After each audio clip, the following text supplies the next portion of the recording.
Which way Nigeria? Which way to go? This is a question that Sonny Okosun asked. He's a famous Nigerian singer. And he asked this question in 1984.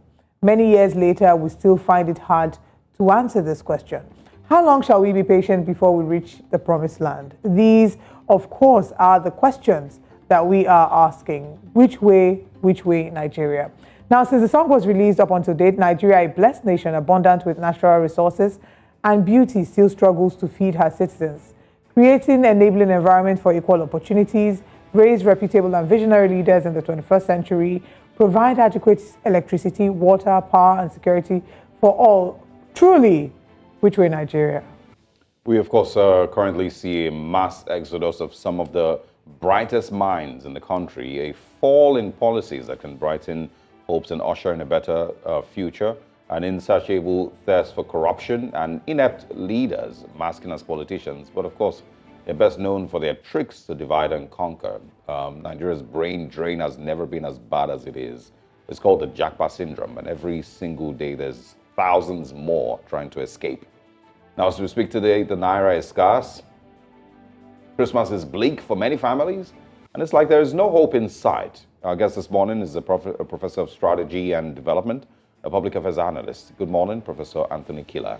Good morning. Thanks for joining us. Good to be here. It must be really wild to even say it, that a country doesn't have its official currency.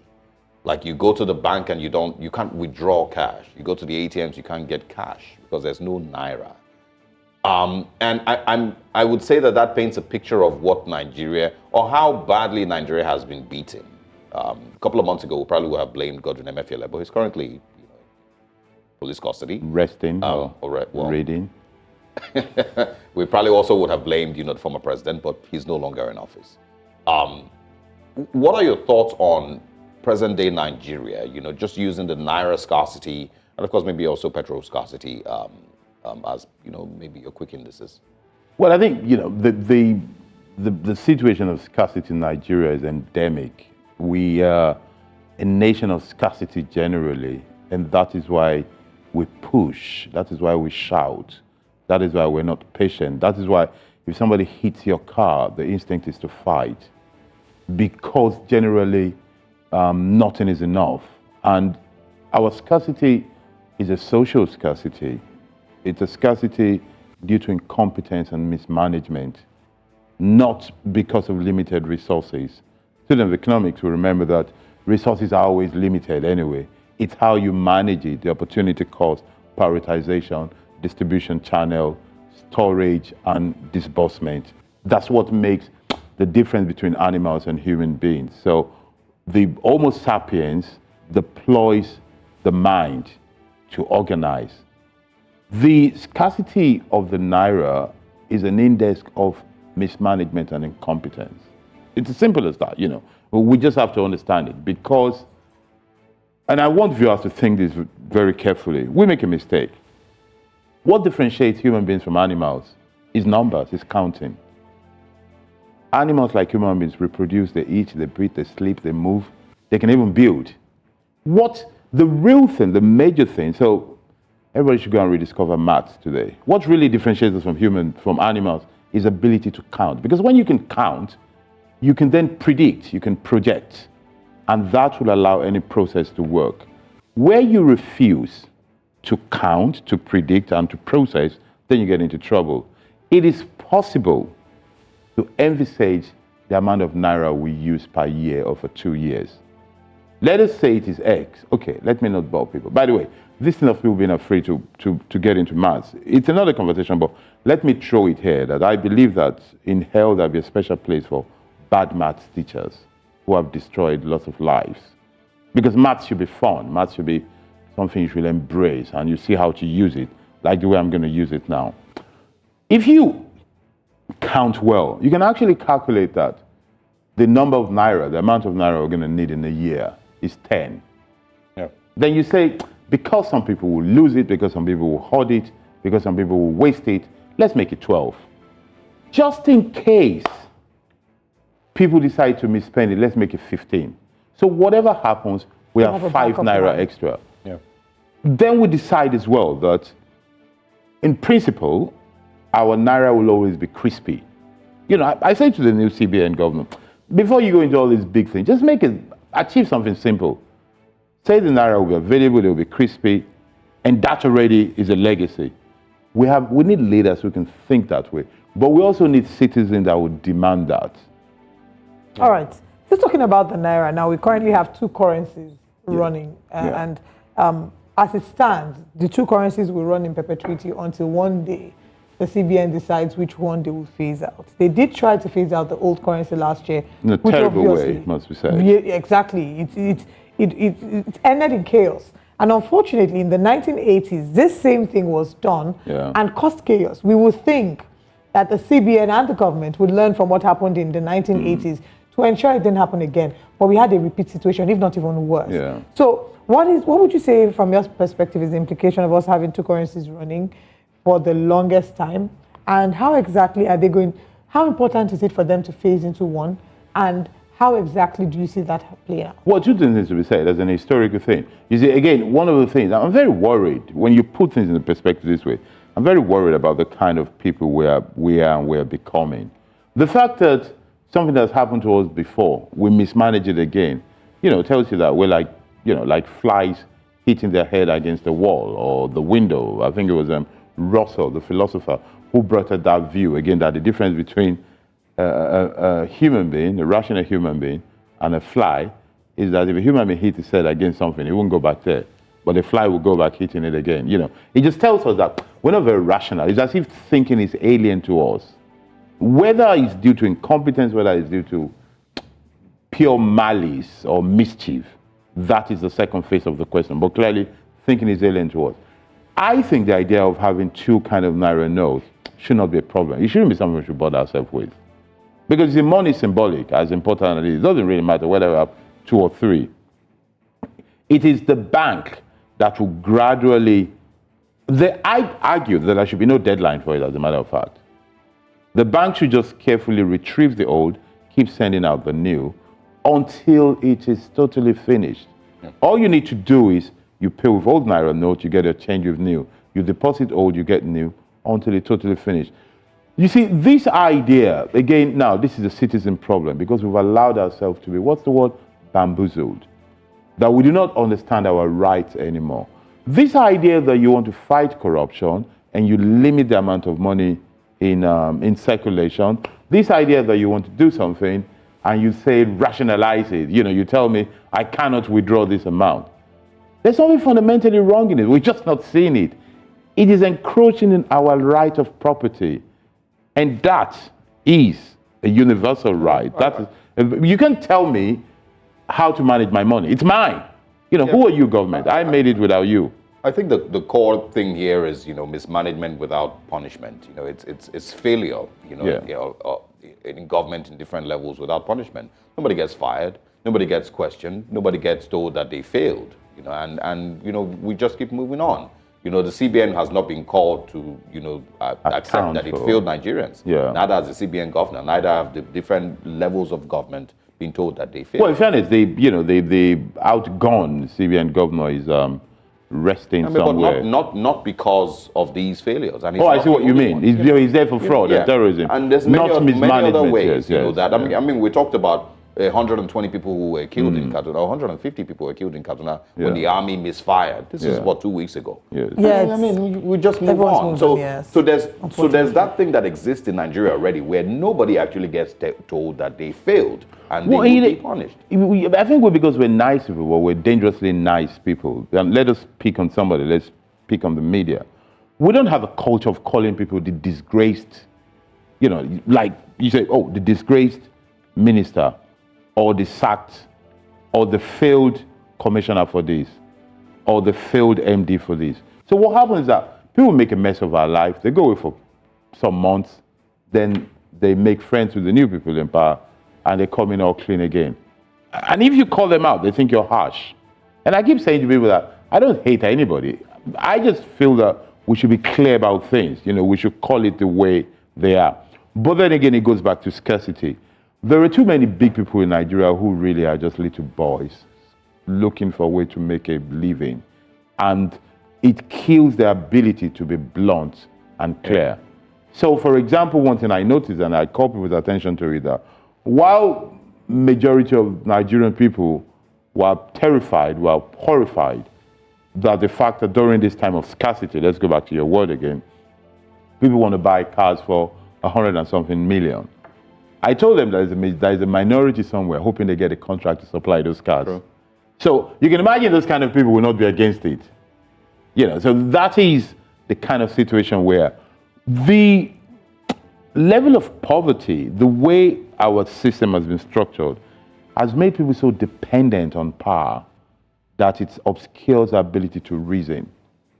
Because if you're hoping to get something from somebody in power, then you cannot reason well to see what is right or you wrong. criticize, that person, and it almost then means that the average Nigerian is no different from the people who are in power. Well, they are different because you see, they've made the average Nigerian a beggar. You see, we have a generation now of beggars and hustlers because they have to make it means. Because in reality, and I want our viewers to look at it and let us think this thing thoroughly, because majority of people have to send their children to private schools, and most of them, technically, on paper, cannot afford to pay for the school fees.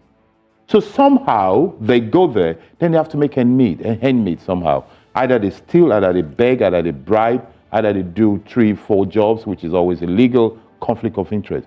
So we have created a whole empire of illegality. And we do not see through these things. And we're hoping something will just be solved. It cannot be solved. You cannot, how do I put it? You cannot go into a brothel and just hope somebody's loyal inside there. You can't be loyal. It's a brothel. What are you talking about? That is the kind of situation we find ourselves in here. How can we have a situation in Nigeria in which somebody is spying on his wife from the house of his mistress. That is our life. So we really need to take cognizance of all these things before we can solve the problem of scarcity and planning and integrity and accountability, as you say. Well, there's so much that needs to be done about that. Let's move away from Naira and CBN and talk about the federal government's announcement that there's a 50% slash in transportation fees. Basically, they're subsidizing transportation. Yeah. So this announcement was made yesterday and it's to kick into effect today to last up until the 4th of January. Yeah. First of all, I won't say that this is unnecessary because Nigerians are going through a very tough time. Yeah. But how practical is this? Well, I don't know how practical. I'm involved in some logistic company. And immediately I noticed, I called a couple of guys and I said, were you consulted? They said, no. We don't. How are you going to be paid? They don't know yet. They said they'll find out today. So let's see how it's going to be done. I think I can see the good intention. People are suffering, so you subsidize them. But there are some good intentions that are worse than bad acts. And this is a good example of them. Because, for example, when you're spending, you see this idea of the fatherism, or babaism, as I've written elsewhere, in which somebody just decides to be good to us. Whose money is it? You say, ideally, before you spend a cup of Nigeria, you should deliberate and announce it. This is residue of the military system that we had, where somebody would just stand up and make an announcement and say it happens tomorrow. In a democratic system, you cannot do that because you have to go to parliament to present it, to debate it, and that's why it's called a bill, so that it can be signed to say, this is your plan, how much it's going to cost us. That's where the bill, this is the bill you're bringing forward. So I don't know how it's going to happen. Are you going to call all the commercial drivers to queue one day to get the refund, or are you going to say by fiat it will cost less? Let's look at the details. Because it's something that people need, we should hope it works well. As an economist, I argue the fundamental thing. As a political economist, I look at it and say, well, people's rights are being infringed. It doesn't show transparency. It doesn't follow due process for it to happen. But, go and explain that to somebody who was planning to pay 10 naira for their travel, and they say it's 5 naira now. And those are the kind of things that are thrown at us that keeps us poor and does not let us grow as citizens.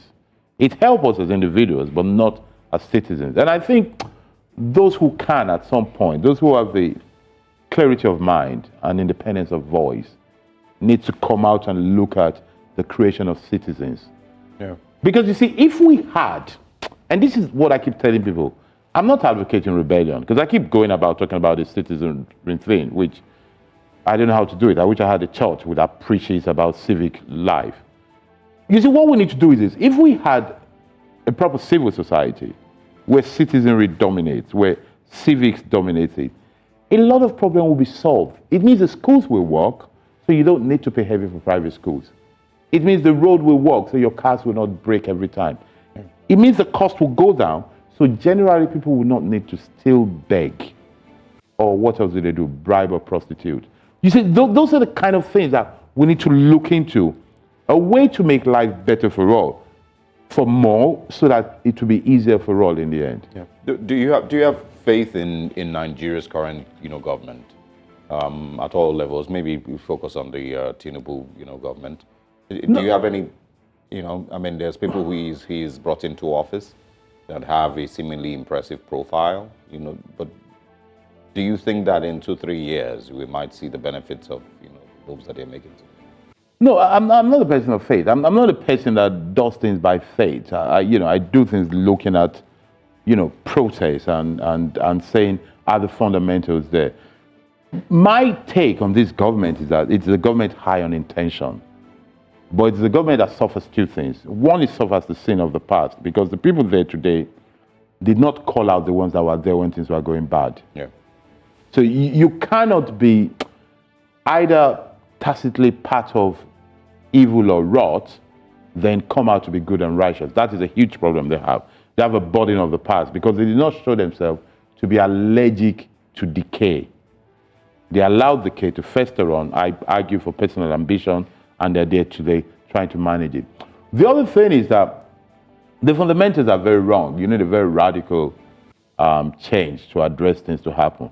And unfortunately for Nigeria, this is a paradox of Nigeria. Our problem is very political, but politicians are not interested or competent to solve political problems in Nigeria. I have more faith in people. I have faith in technology. I have faith in community, if I'm using the word faith.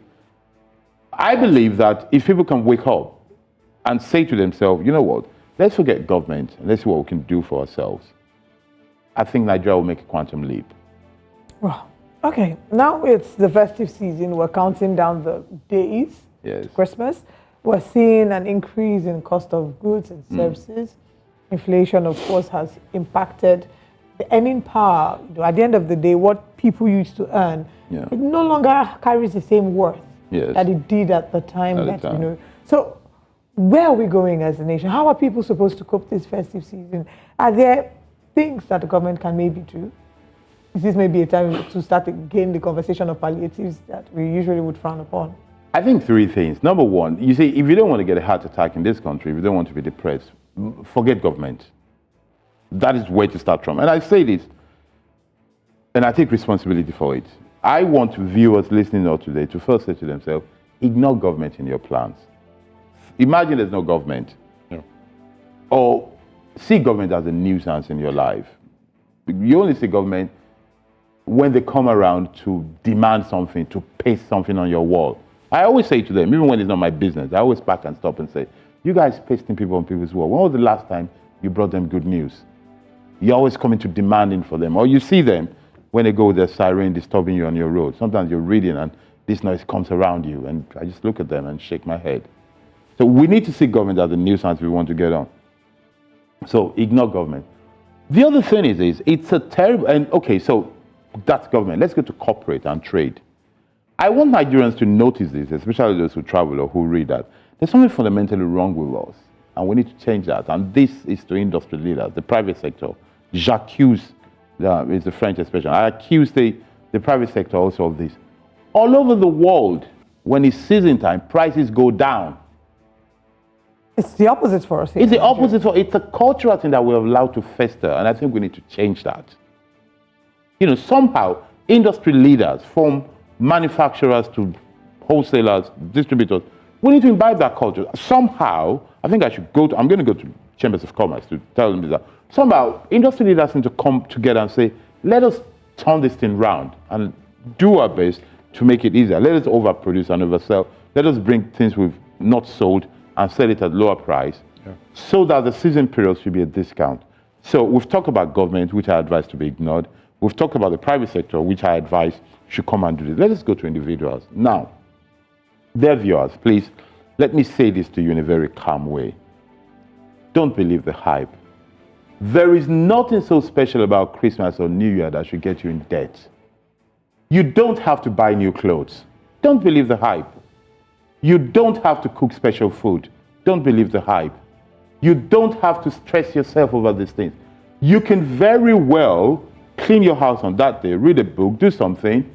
Don't give people gifts if you don't have it. Please, people, don't beg me money. Don't beg for money to say, what is my family going to eat on Christmas Day? Let them eat the normal food.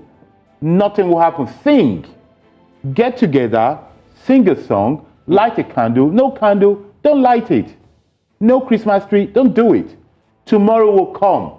It's an illusion that was created. It is not true. Don't fall to that depression that, oh, on Christmas they have no money. No, just eat your normal food. You know what you should do on Christmas Day? Do something yourself. Sing a song, get a piece of paper, get your children together, paint, write, draw, go for a walk. Make it a point this year not to beg anybody. Don't buy Christmas cards, don't buy Christmas gifts. Leave it. Let the sellers handle it themselves. Boycott consumption. Well, somebody on this set is not going to take this advice. Well, some will not, but they would say I said it. No, I mean, it depends. You know, if it's, I think what you're referring to is if it's going to be cannot afford it. Yeah, if you're. But if you can afford it, waste it. I mean, by all means, buy for me as well. I'll take it. You send it to me. But don't stress yourself if you cannot afford it. That's the whole point. Don't worry, I'm a teacher. I'm used to not being listened to. Okay. We of course, can also get your thoughts on, petrol prices, petrol subsidy. The government did, make that statement when he got into office. And since then, we've seen petrol now currently. The president was moved by spirit. Yeah. He said. And of course, the dollar is exchanging for 1,200 naira or so. That's what I was asking you, if you feel like they understand what they're doing and. Well, I'm sure they will think they do. I don't. I'm sure they will think they do. I mean, the spirit that moved the president, I doubt how holy that spirit is that moved him to turn that thing down. There are two ways to look at political economic issues, and most of them are ideological. So obviously I'm biased that my own ideology moves me. But the idea is that you want to do something strategically. You say, if I do A, the consequence will be B, C, D. Or if I do Q, the consequence will be L, P, T. Yeah. So I decide to do this because of the consequence. But because of that lack of transparency and accountability, you say, nobody's asking that. So given that you've done this, what is your projection for 6 months? What is your projection for 12 months? We shouldn't be guessing it. We should be measuring it against what will be done. And what happens if it fails?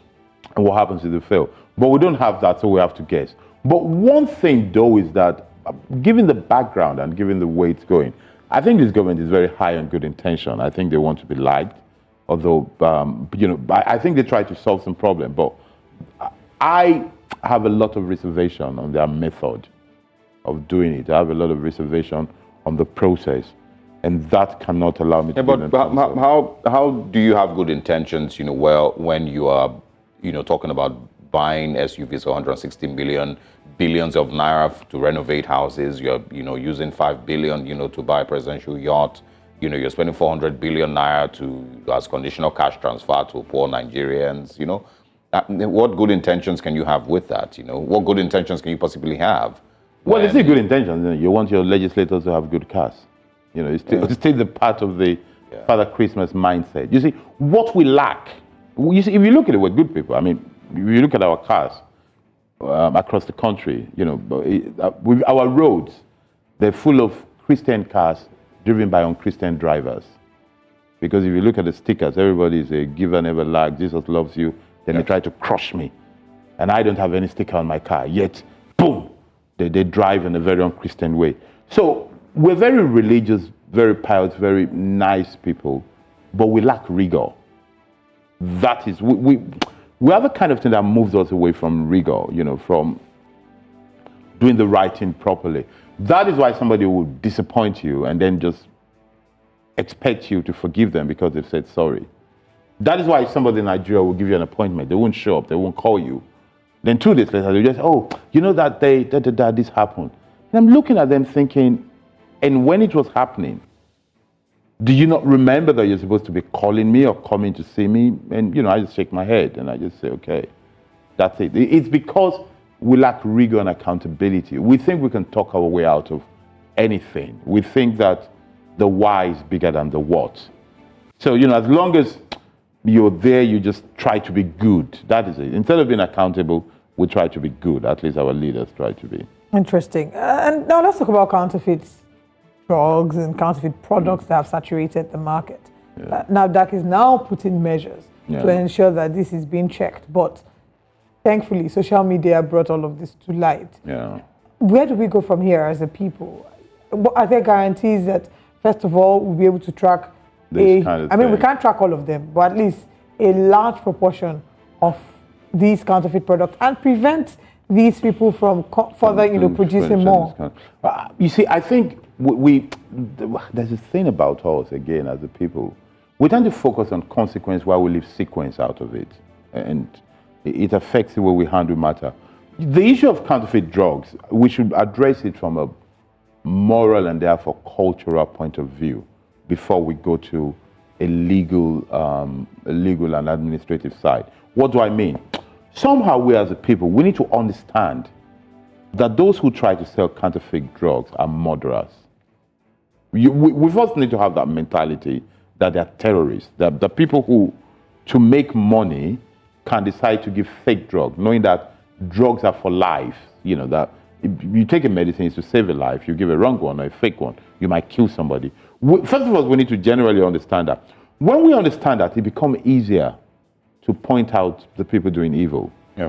So we need to, the Latin word, the word used in church is excommunicare. We need to set them apart to know that these are bad people. Once we have that, it becomes easier to manage it for the administration, because if we leave it just as a legal administrative encounter or process, NAFDAC cannot handle it alone. They'll be overwhelmed.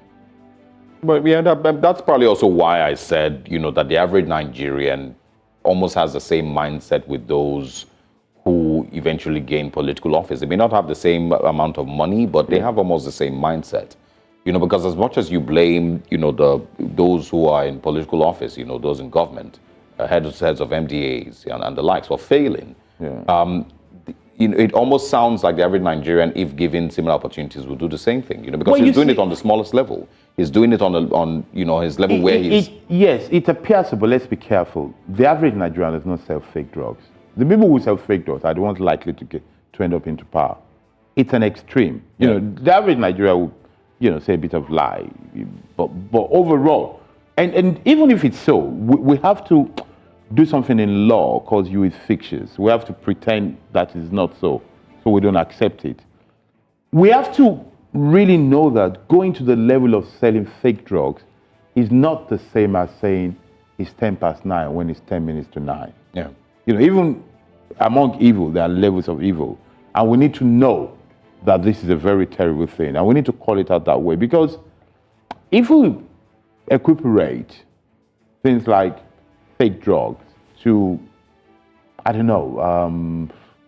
to lying about the time, then we're going to be in trouble. We're making the whole thing equal. Can I quickly speak on the situation in Rivers State before we go?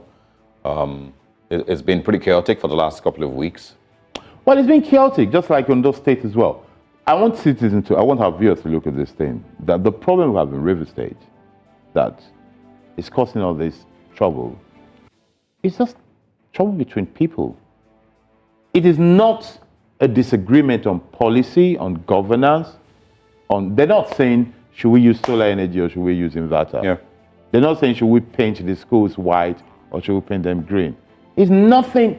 And citizens, I laugh. People taking side with one side of the other of the two things. It has nothing to do with citizenry. It has nothing to do with populists. It's just people fighting themselves. I heard the governor of Ubara said he's a man of peace and he will want peace. You think he's talking of Israel, Palestine, or Ukraine, Russia. Whereas he's talking about a man with whom, up till about 8 months ago, they were not only planning, they were conspiring together They're close friends. They're people who know each other, who have worked together. So what are they doing? They were doing that in private. So they privatize their ambition and publicize their trouble for us. So when things were going, it was private. Now that it's bad, it will be our problem. No, it's not our problem. And shame on all those people who ran to the president for these things. You see, they're little boys. I look at it and I see this kind of thing says a lot about us as a people. It depicts us as a nation of orphans in a perennial search for a father, led by teenagers who are reckless. This idea of running to the president, in a federal system, why are you running to the president? Who's not part of your party? He's the father of the nation. That's why they run into him. Well, let the people who need father go and look for their fathers, either in their tomb or somewhere else. And on that note, we come to the end of this conversation. Professor Anthony Killa, Professor of Strategy and Development, has just joined us. Thank you very much for joining us. Thank you very much.